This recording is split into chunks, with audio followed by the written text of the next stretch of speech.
Hi everybody, Scott McKinley here with TBT Coaching and Universal Business Builders. Today I am going to spend a little bit of time talking about one of the things that as a business coach and as a personal coach I see affecting the success of so many people's lives, and it's your mental focus.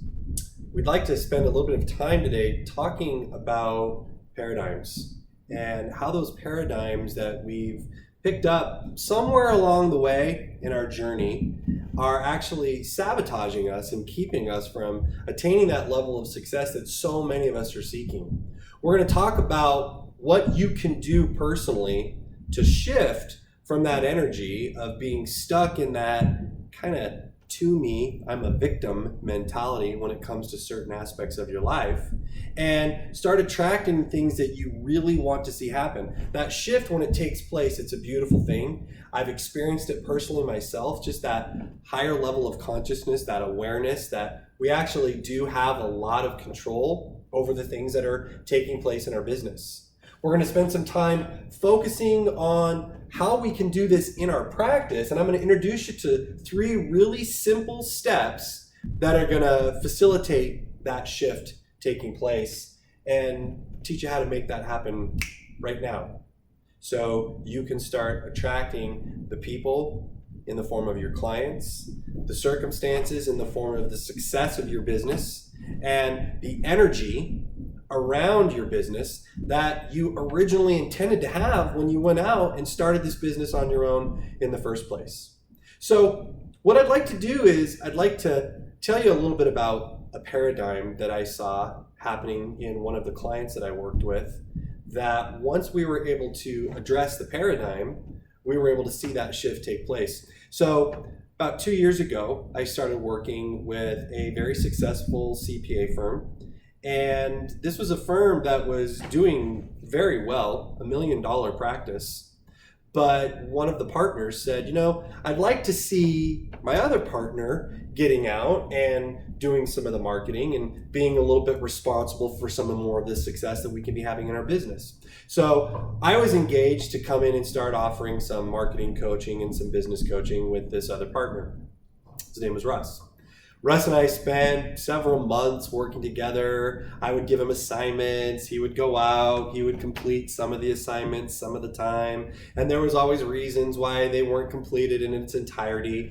But there was always just something that I could tell was keeping him from being where he needed to get to. Well, the topic of paradigms came up during a presentation that he was attending.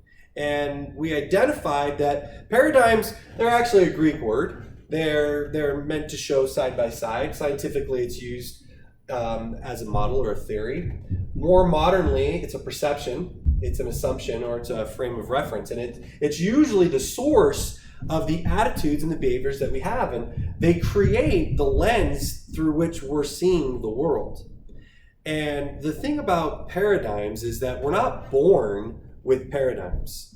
When we're brought into this experience, this physical life, we're not downloaded with negativity in our brain. Unfortunately, we pick up paradigms from our family that we're around at such a young, impressionable age. We also pick them up from our friends. So when this client, Russ, that I was working with, when we started to talk about paradigms and we started to identify what some of the paradigms might be out there, paradigms that people struggle with. Maybe it's a paradigm about making money. Maybe it's a paradigm about being successful. I'm going to share what some of my own personal paradigms are here in just a moment. But once Russ identified that he just had some paradigms that were keeping him from being able to achieve that success, and I'll share exactly what that paradigm was. He had a breakthrough moment during one of our sessions, and he says, I finally figured it out. I realized the reason that I don't like going out and making sales is because I remember being a little kid and my mother telling me that salespeople weren't to be trusted. That if you were a salesperson, you were this sleazy kind of used car salesman, that people that were out there trying to make copious amounts of money, they were, and I'm not going to use the word that was used, but not good people. Once he realized that this belief, this structure of the way that he viewed the world based on what his mom told him wasn't necessarily true anymore and that didn't serve him, he was able to let go of that belief.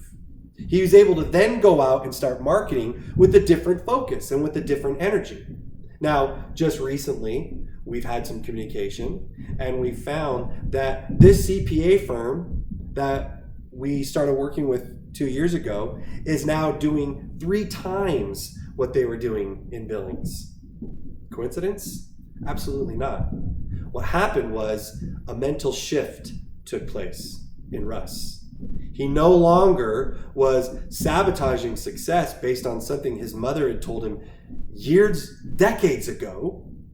He was now focusing on what he really wanted. And that's what's so important in business as coaches that we find is that a lot of times the focus is just on the wrong thing. And by using some really simple steps, we can shift that focus and start attracting the things that we really want to have happen in our business. Now, I said I was going to share with you some of my own paradigms, my own beliefs that I had as a kid growing up. Some of the things that I had picked up along the way is that life wasn't easy.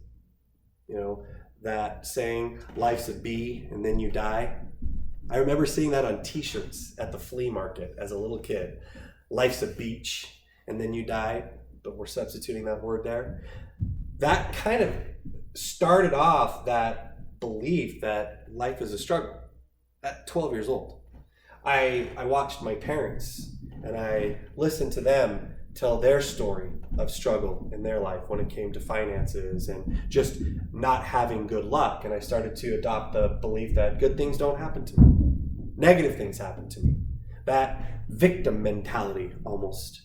And when you have that victim mentality and you think that good things don't happen to you, are you going to have success in your business? Probably not. Can anybody relate to this one? I work hard, but money is still a burden. Money is always a burden. And I can't afford what I work so hard for. These are all paradigms that I've had at some point in my life that if I hadn't let go of, I would still be stuck in the same place that these beliefs had got me to. You can get to a point when you have a higher level of consciousness and you can realize that my thoughts are actually manifesting people and circumstances and forces. And if I'm not happy with what's manifesting, I need to go back and I need to look at those thoughts, those beliefs, and decide, is this helping me or is this sabotaging my success? Now, this is just a fun one that I like to share. I'm a big fan of Pearl Jam. I grew up in Seattle in the early 90s, late 80s. And so I was there when that whole movement was taking place with Soundgarden and Alice in Chains and Pearl Jam and Nirvana and whatnot. And I grew up loving Pearl Jam, but I wasn't smart enough in 1991 to pay $5 and send it to the Pearl Jam fan club. They call it the 10 Club. If I'd have done that, then my number in the fan club would have been extremely low, and they give their tickets out based on seniority in the band. But you can see my paradigm and my belief is that I never get to see Pearl Jam front row because my number is so bad. I'm always way in the back of the stadium. So those are some of the paradigms that I was stuck with, and we're going to come back to some of these in a little bit later on. But as business owners, as a business coach, I see paradigms getting in the way all the time of the success that these business owners are craving, that they're working so hard for. So what are some of the paradigms that are affecting business owners negatively? How about this one? I can't sell. We convince ourselves certain things. Maybe we had a job when we were 15, 16 years old, didn't go very well, we didn't sell like we thought we were going to, and from that point, we develop this belief that we're not meant to be salespeople. Or how about this one? No one wants to work with me. You go out there and you start your business and you go to different networking groups, but yet you can't seem to find the people that are willing to engage, the people that are willing to give you their money. Now, I use this one because I had a client that was actually attending a BNI meeting on a regular basis, and he would go for months without getting any work, any referrals, no leads even for that matter. And we were in the middle of a coaching session, and he was really frustrated.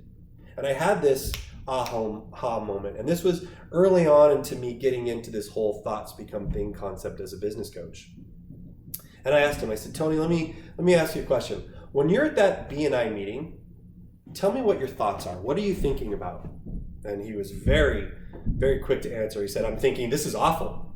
I'm thinking I made this investment and I haven't made a penny back. I'm thinking nobody has given me a referral to date. I haven't gotten any business from being at this chapter every Tuesday morning at 7:30. And I'm asking myself, why am I here? What's the purpose? What am I doing? And I said, okay, Tony, I get it. I understand. What's happening is you're focusing on the negative side of what's going on, and that is affecting the energy that you're putting out. Think about it. If this guy is sitting there at a B&I meeting and he's thinking to himself, this sucks, nobody wants to work with me, I'm not getting a return on my investment, what does his body language look like? He's probably got his arms folded. He's probably sitting in his chair. He's probably not up networking and engaging with people. He's probably sitting down. He's probably got his back turned to people. Is there a coincidence that nobody's engaging with him? Absolutely not. Because his thoughts are affecting what he's doing. And those thoughts are coming because of a belief about a struggle. Another one, I'm terrified of public speaking. I'm scared to go out and public speak. If you're a business owner and you've got to go to networking functions and you have a paradigm that you're terrified of public speaking, what's success going to look like for you? It's going to be a struggle. So we can see that these paradigms that we have, these beliefs that we have as business owners, they don't serve us. Maybe at one point they did, but they're not anymore. And if you want to be successful in business, you've got to figure out how to shift from that limiting belief that's no longer serving you. I work with a lot of bookkeepers, a lot of accountants, a lot of tax experts. Bookkeeping is just another expense, is a very common thing that bookkeepers actually say to themselves. It's just another expense that business owners probably aren't willing to pay for. Or how about this one? If you've ever known an accountant that thought themselves as boring, or just introverts, bookkeepers are boring. Nobody wants to talk to bookkeepers. That's not true at all. If you understand the value of a bookkeeper, you know that bookkeeping is not just another expense. Bookkeeping is is something that helps you become more profitable. It's an investment in your profits. Bookkeeping can be used to engineer profits. There's so much about bookkeeping that's exciting, but unfortunately, we've got these paradigms that go along, not just with the industry of bookkeeping, but so many other industries. Can you see how these beliefs are sabotaging success for business owners? So what we have to do is we've got to shift. We've got to find a way to get out of that. One of the tools that we use at Universal Business Builder is a tool that's called the Value Builder system. Value Builder is an amazing way to get a different perspective about the value of your business. It's coming from a potential investor, or if you're thinking of handing down the company, what is that person that's going to inherit that company? What are they going to be looking for to see how much they're willing to pay for that business? And what we find in this Value Builder system, it's a very simple questionnaire that we make available. If you're interested in taking the questionnaire, click on the link below. It's free. It takes about 15 minutes of your time to answer a series of questions to then give us some areas in the business that might need some attention, areas that might be harming you. We see paradigms reflected a lot in this Value Builder questionnaire. For example, one of the areas that this system focuses on is how dependent the business is on the owner. You can see that if the business is dependent on the owner and the owner is going to sell the business, is that potential investor going to spend a lot of money if the owner is so connected to the business? Probably not. This paradigm that no one can do this better than me, very common. And what it does is it sabotages value in the business. I need to be the one speaking to the customers. Well, a potential investor might not want to be buying a business that requires them to be the one speaking to the customers. Does that make sense? How about this? I have to be present 24/7 in my business. I've met business owners who haven't taken a vacation for 13 years because they've convinced themselves by a thought that became a belief which then became a paradigm that they've got to be present in their business 24/7 in order for the business to succeed. Now, that might be the case, and we can help you with that, and that's why that Value Builder questionnaire is so important. But these are just false beliefs. These paradigms, we got to get rid of them. And what we need to do is we need to realize that these paradigms and these beliefs, they started off as a thought. They started off as a simple thought that got too much momentum. I've read it before. I think it was Abraham Hicks I was reading, and the thought was that when we get a thought that enters our mind, we've got 17 seconds before that thought starts to become our dominant thought. Now, why is it important to know this? Well, if you've ever read the book Think and Grow Rich by Napoleon Hill, the main concept is that our thoughts will become things. Our thoughts affect our energy affects the people around us, and it will, in harmony, manifest the things that we are focusing on the most. He says that both constructive and destructive thoughts we need to be paying attention to, because our dominant thoughts, whether they're good thoughts or our bad thoughts, that's what attract the people, the circumstances, and the forces into our lives, into our experience, into our business. So if you're focusing on the negative things in your business too much, now you have to address things, and there's a way to do that. But if all you're focusing on is the negativity in the business, maybe it's the lack of success that you're having. Maybe you're focusing on the bad employees that you've had in the past and how you can't seem to get past hiring the same type of employees. They show up late, they're not committed, they don't have the company's best interest in mind, they're only in it for a paycheck. And then that employee leaves, and then you hire a new person, and it's almost like the universe just dropped the same person in, different name, different haircut, but it's the same type of belief. That's not a coincidence. It's what Napoleon talks about in Think and Grow Rich. He's saying that our main focus will attract these people continuously back into our life. Have you ever dated somebody and then broke up with that person and then started dating another person and they were just like the old person that you were dating? It's not a coincidence. It's because you're talking about the negativity and you're attracting more of that negativity.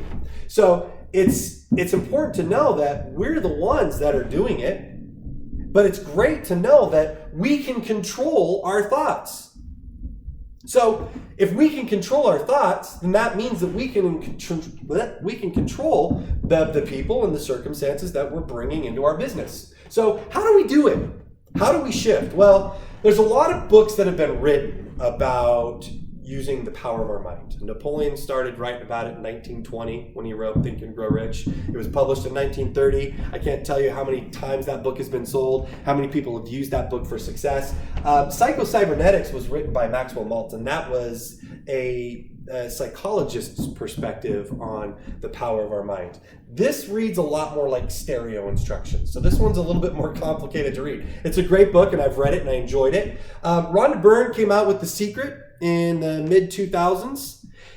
And The Secret was great because it brought that awareness back into our minds. It gave us that reminder that, hey, you can control what's happening in your life. But the problem with The Secret is it didn't give you the step-by-step instructions. I read The Secret in 2006 and didn't really do much with it. But in 2012, I came across Michael Loget's book about the law of attraction. It's called The Law of Attraction, The Science of Attracting More of What You Want and Less of What You Don't. The book literally fell in my lap. My wife had checked it out from the library. She fell asleep reading it in bed, fell in my lap. I picked it up. I read through the first 3/4 of it in about an hour and 20 minutes. It's a very easy read. And what I like so much about Michael's book is that this was the simple how to tap in to the ability to make things manifest by having clarity. He talks in this book about focusing on the right thing. Now, there's a lot of different areas that we could be focused on. You could choose to focus on finances. Obviously, when I was reading that book, for me, it was a time when finances were tough for my wife and I. And so finances was the first area that I chose to focus on, but that wasn't the only one. I also focused on my health. I focused on relationships. But as a business coach, what are we focusing on? I focus on employees. What type of employees are my clients wanting? Who are they attracting? What's the correlation there? How do we change that up? The next one is customers. What type of customers do we want? Now, like I said earlier, I've worked with a lot of bookkeepers and a lot of accountants. One of the first things that they will say is they don't want clients that are going to ask them to do things that are unethical. Well, if that's their focus, who do you think they're out there running into? Clients that want them to do things that are unethical. So the focus shouldn't be on clients that want them to do things that are unethical. It should be on clients that value the system, that value the law. That's the type of clients they want to work with. So there's a really easy formula for doing that. What we do is we make a list of all of the things in the area that we're focusing on that we can't stand. So if we were talking to a bookkeeper about their customers, and I said, what are the traits that you're looking for in a good customer? They could probably list 6 things, 10 things. But if I said, tell me all the things that you don't want to work with when it comes to your customers, that's when it all comes out. So you pick the area that you want to improve on, and you start making a list of all the things that you can't stand about that specific area. Be specific. It's so important to be specific here, because we want to make sure that with laser precision, we're zoning in exactly on the type of customer we want to have. So when I say be specific, I'm not talking like 3 or 4 things. If you can list 20, 25, 30 things, imagine being able to say, I know exactly who I want. Here's a list of everything I'm looking for. And then that law of attraction starts to kick in. And Napoleon Hill says that those dominant thought, when you've got a very specific list of the things that you're looking for, that law of attraction starts to work and those people start showing up. So you're very specific. We're listing as many things as we can. Now let's take it from a business owner's perspective. Okay? One of the common things that I work with my clients on is finding clients for them, making sure that they're getting in front of enough people. So one of the very common struggles that you've probably experienced before is not having enough clients. Has that ever been a topic of conversation during a weekly meeting with your staff? We don't have enough clients. Or even a conversation with your spouse or your business partner. We're struggling right now with clients. What's the focus? We're struggling, right? How about this one? I'm struggling with my confidence.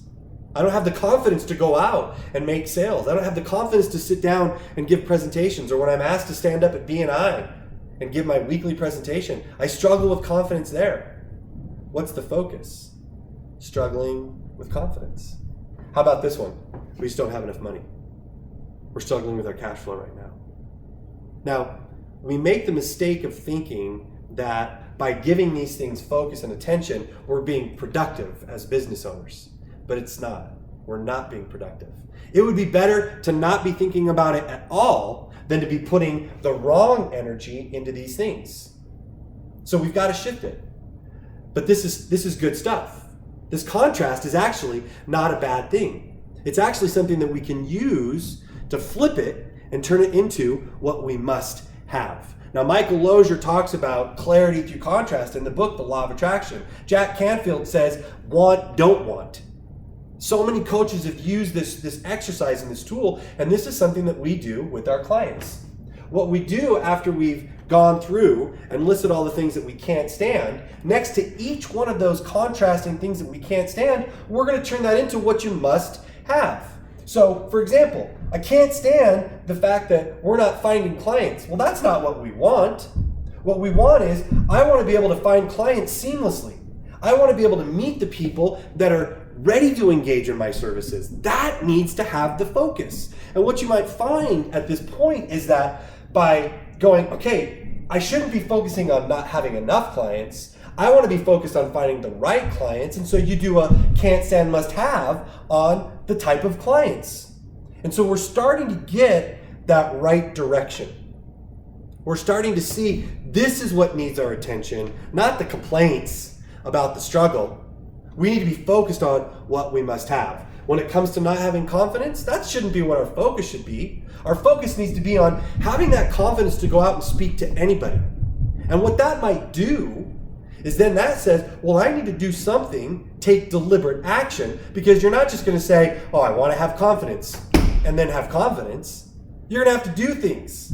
So this new focus gives you that direction to move in. We don't want to be struggling and not having money. We want to have a certain amount of money. Maybe we haven't been budgeting. Maybe we haven't been setting goals. Maybe we haven't been setting goals. I can't tell you how many business owners that I speak to and I say, what's your goal for the year? How much would you like to make this year? And they go, yeah, I don't really have a goal. I just need to get clients. Well, are you making money? Yeah. Do you have clients? Yeah. So you're getting what you're asking for. You're just not being specific. The thing that I love so much about this exercise, this can't stand must have, is at the end of it, you've got a list of everything that you want. And then as a business owner, you have to look at that list and say, so how do I get that? What things do I need to be doing that are going to put me in the right energy, that will put me in the right circumstances, that'll introduce me to the right people, so this vision that I have can start to manifest in my business, because you've been an expert at using this law of attraction your whole life. Most people are just using it subconsciously, and they're attracting things continuously over and over into their vibration. I was an expert at the law of attraction the wrong way, and it wasn't until I started working with a coach myself, it wasn't until I started doing things to shift from my old paradigms that I started experiencing the life that I truly wanted to be living. Now, you're in luck. We have the president of Universal Accounting and Universal Business Builder here with us, Roger Connect. And I'm going to bring Roger in because Roger talks to business owners a lot. And you're having conversations with business owners. What are some of the most common focuses in the wrong way that you're hearing from business owners when you're out talking to them? So one of the things that I think all of us can perhaps relate to is the networking that we're doing to grow our companies. And the business owners will oftentimes share that they'll go to networking events like chamber functions or networking meetings. And at these functions, they see potential clients. They see people that could benefit from their product or service. But as they go into the room, they go in with this apprehension of no one's really appreciating what I do or understands what I do, but yet they see these potential clients right in front of them, people that should and would benefit from their product or service. And so all of a sudden they get this self-doubt. They start to go into the meeting before the meeting's even started, or perhaps even before they've stepped into the room itself, self-doubting, but yet there is all this opportunity. They see it, but they struggle to understand why they don't see need or value in their product or service. So their focus is that they're meeting people, but those people aren't seeing the value in their service. That's right. Okay. And it's frustrating them because they know that they can help this potential client with the product or service that they have, but the potential person doesn't see that need or that opportunity. Okay. What's another thing that you commonly find? Another one is, here you are, you're a business owner, you've got people that have expressed interest in what you do. They've said, hey, let's talk, let's meet, and then maybe they've even gone so far as to fill out some information, requesting information.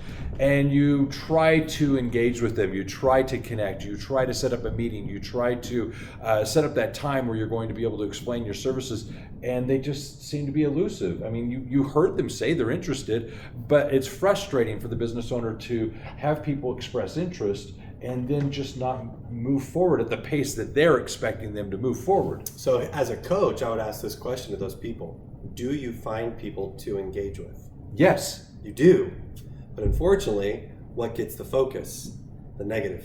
Yeah, they're basically saying they're not meeting my timetable. I want to close them, I want to sell them, I want their money today. They may enroll next week, next month, but you're getting frustrated and anxious because of the fact that they're not acting now. And all the while, they are still engaging with people that are doing that, but unfortunately, they're not acknowledging those, they're just acknowledging the opposite. Yeah, so what it is these people very well may become future customers. They may very well at another date buy your product or service, but they're focusing on the fact that right now it's not happening, and so they start to conjure up in their mind this self-doubt, this apprehension, this frustration. That's how paradigms begin. And then all of a sudden, nobody needs me, nobody wants me, nobody understands me, and so it's this vicious cycle, and it's emotionally draining, and I think it's contagious as well. If you've got employees, they start to sense this, and what we want to do is recognize the positive, the good, the fact that people are seeing value, the fact that people are interested, the fact that people want to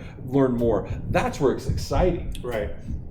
So, using this formula that we've just shared, the can't stand is they're not finding people that see their value, and they're not finding people that follow through, and once the process has begun, engage quickly. Yeah. They might engage over time, but they want them to engage faster, and they're focusing on the fact that they're not engaging fast enough. Yeah, so they've chosen to take the potential customers that they see, and rather than recognizing that they exist, they're frustrated that they're not acting. And then the other thing is they have people that have expressed interest, but they're not acting now. And so, yes, the opportunities exist. Yes, people are expressing interest.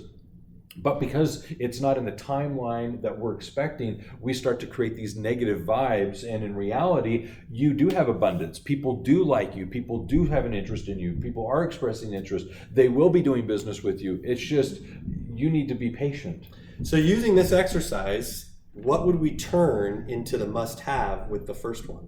Not seeing the value. What must you have to be successful? What do you need? Well, I would assume that if we could turn it to a gratitude, I'm glad I can see that there are people that would benefit from my services. Okay. I'm glad that I can see that there are people that would be willing to pay for my services or product. That's the first step. So you must have people that are willing to see the value and pay for your services. That's the first must have. I can do business with that person. I can do business with this person. It's being the patient person to realize that they'll come. How does it feel? I'm going to give you these two thoughts. You tell me which one is going to give you that motivation and affect your vibration in a positive way. This sucks. Nobody sees my value. I am excited to work with people who see my value. And also, I'm in the process of working with people. I'm in the process of attracting people that see my value, and I'm excited to work with them. Yes, and then that's contagious. That's something that's, I think, rejuvenating to you, but it's also something that draws people to us. One of the sad thing is when you get into a negative state, a negative vibe, you start to attract other people that want to complain and moan and groan. And what we want to do is obviously surround ourselves with those people that are interested in that same vibration. So yes, must have. Yes, I'm excited that I'm in the process of working with people who want to work with me. That is my must-have, to be excited about being in the process. Yeah, and that I have customers that have benefited from my product or service, that I work with this particular employee, that I have this particular product or service to offer. It's all those positives that we want to dwell upon. And so everything that you're sharing today is helping us avoid that slippery slope that can sometimes distract us from the things that are going well in our lives, especially in the business world. And what we want to do is focus on the things that are influentially positive. So what about this one? Man, it just drives me nuts that I meet people and none of them follow through. I get their business card, I send them this information, and then I never hear back from them, and I text them and they don't respond, or I call them and they don't respond. That versus I'm excited and I'm ready to start working with people who want to engage and are excited to start using my services. Yeah, I'm excited because I have people to reach out to that I'm working with that are in the process of learning about my product and service, that are getting closer to actually paying me for what it is I do. I'm in the process of actually finding these people, and whether it be the email, the phone call, the text, they're responding, or I have, if nothing, the gratitude for the fact that I have someone to email, someone to text, someone to call, someone new to follow up with. He's used the word gratitude a couple times, and we're going to come back to that. We're going to touch on that because gratitude is such an important element in our business that we take it for granted. So thank you. Yes. That's what I needed to hear. I want you to ask yourself, how many times are you finding that as a business owner, you lean more in the direction of focusing on the can't stands more than the must haves? That's why your paradigm is still affecting your life. We've got to stop focusing on the can't stands. This is how we do it. List what you want next to each one of those can't stands. That's going to give you the premises. So if you say, I can't stand clients that don't engage, I want what I must have clients who engage. That's it. I can't stand people who don't return phone calls. So what do you want? What do you want to be working with? I want to work with people who return my phone calls. It's so simple.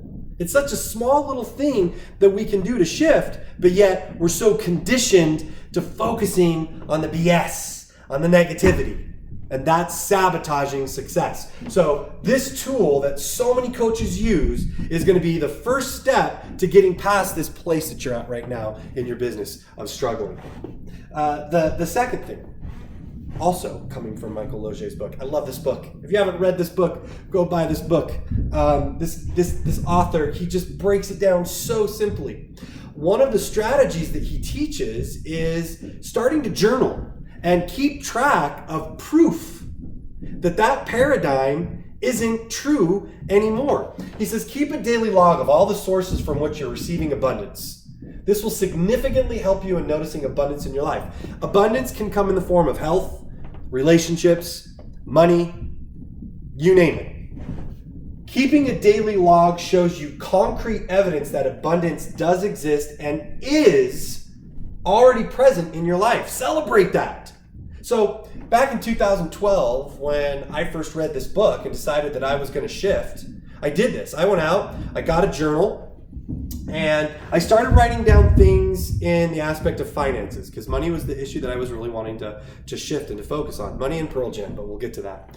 And so I started writing down things on a daily basis where money was coming in to my vibration in ways that I wasn't normally recognizing. So in finances with me, I remember Andrew, our IT guy that I used to work with.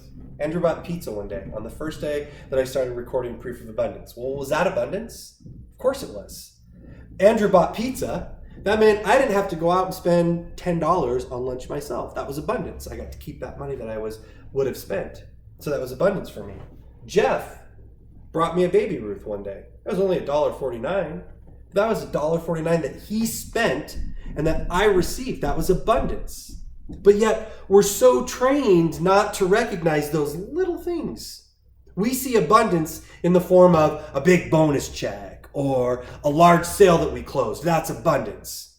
But abundance comes in such simple forms, and we have to start recognizing it so we can shift from that paradigm. I earned a 30% spiff on my commissions. See, this was the pattern of what started to happen was it started with little things. And I wish I had my journal. I'd open it up and I'd share it to you. I'd show you exactly how little the abundance started coming in. But by acknowledging it, my energy and my vibration was, I like abundance. I like attracting abundance. I like these things coming into my life. And I've got proof right here that I am attracting money. That money is coming in from all different ways. Even though for the 36, 37 years of my life at that point, I had thought that money didn't come easily. I now started to have proof on a daily basis that, yeah, money does come easily. And when we start to see it that way, money starts coming easily in all different forms. And guess what started to happen? I started making better sales. I started going and producing at a higher rate because I was focused on that abundance coming into my life.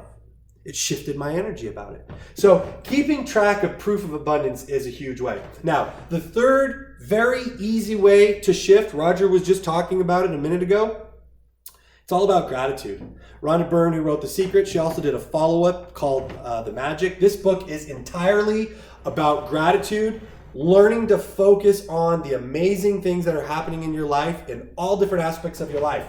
It's a 28-day practice. And if you really want to kick things up a notch, this is the way to do it. You really want to accelerate the right things coming into your life, because she says that gratitude is riches, complaints are poverty. And I want you to ask yourself, am I focusing on complaints in my business? Or am I focusing on the things that are working, the gratitude? Because a lot of times, because we're conditioned to be overthinkers, and when we're overthinking, we're either looking into the future with fear and complaints, or we're looking into the past, which is something that we can't control. There's nothing we can do about it, but we're just focusing on the wrong things and we're complaining. I challenge you, focus on gratitude. Give this book a try.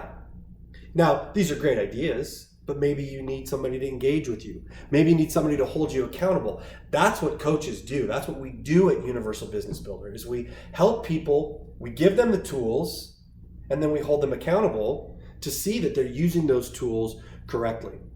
If you want to see changes taking place in your business, gratitude is the way to make that happen. It's so important. I actually had the word tattooed onto my wrist to remind me on a daily basis. What is that complaint that you're about to throw out there into the universe?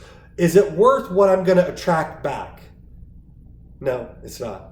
So how do I shift this? What can I be grateful for in this situation? You've probably read this in a meme on Facebook. You've probably seen this on a bumper sticker. There is always something to be grateful for. So we found that these 3 simple things, can't stand, must have, getting the right focus. Why is the right focus important? Because if we have the right focus, it changes our actions. And we now have deliberate action taking place that's in harmony with the focus that we've just laid out in very specific detail. So can't stand, must have. That's the first thing. The second thing is giving ourselves proof that that paradigm, that belief isn't true. That it was just a thought that we picked up somewhere along the way. A lot like Russ. Remember Russ at the beginning of this presentation? Russ's mom gave him that thought that salespeople were sleazy.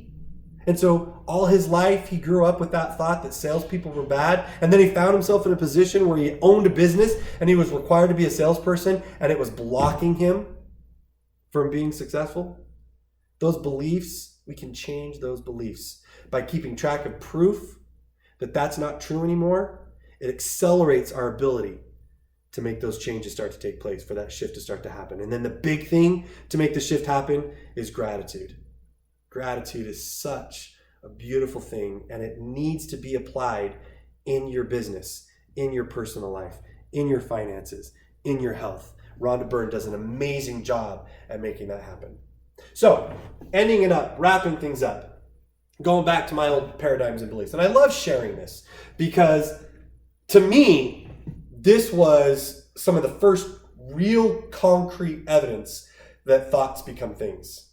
Because if you remember my paradigms, I was talking about Pearl Jam and how I grew up and I loved Pearl Jam. And even as an adult, how much I love Pearl Jam. I travel all over the world. I've got friends from different countries. We get together and it's this big thing and it's family. And it's such an important part of my life.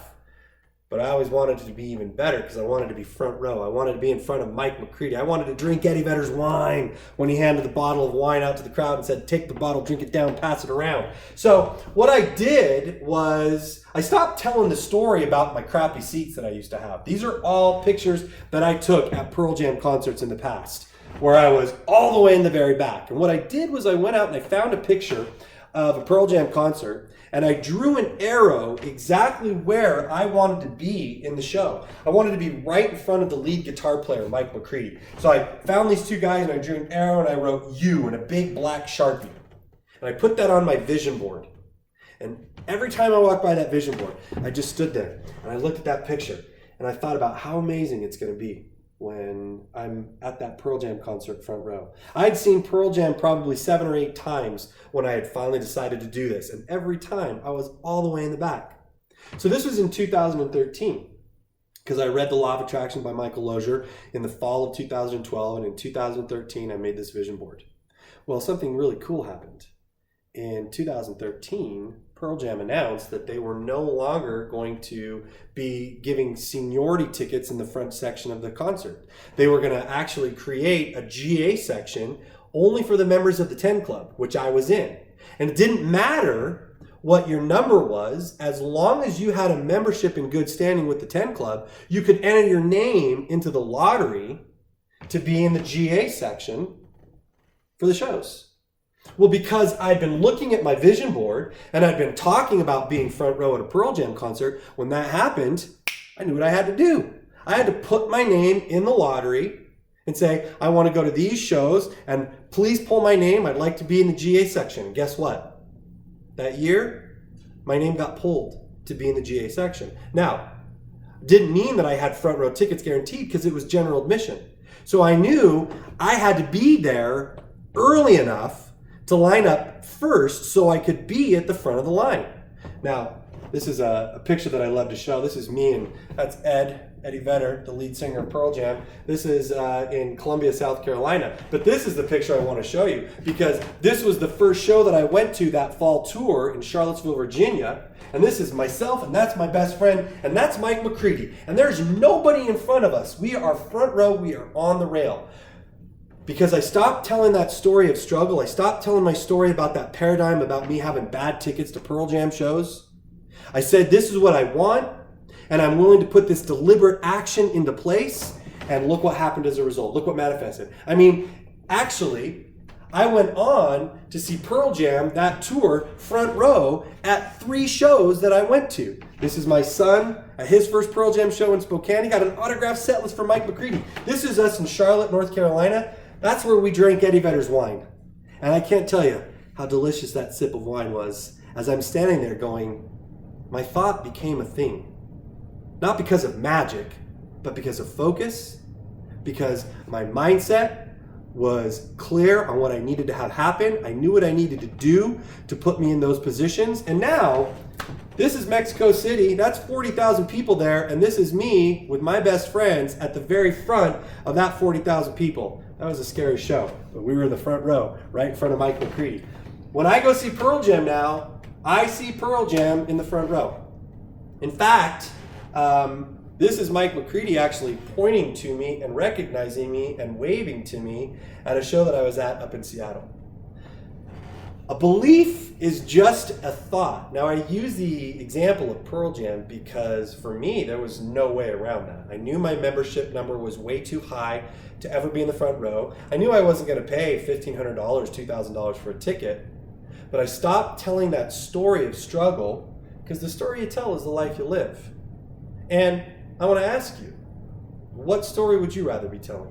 Would you rather tell the story of struggle, or would you rather tell the story of success? Ironically enough, I love this picture because this is actually a screenshot from a concert that I was at. These 2 guys right here, that's both me and my best friend, right in the very front. Listen, if we can attract Pearl Jam shows the way that we want, if we can attract relationships, if we can attract money, we can attract success in our business. You just have to be aware of what you're focusing on. So what have we learned today? Look, paradigms are just beliefs that began with a thought. And thoughts are things that we can control. We actually have the ability to control our thoughts. Very few things can we control in our life except our thoughts and our actions. It's important for us to use that new focus and sharpen our skills. Gain that confidence.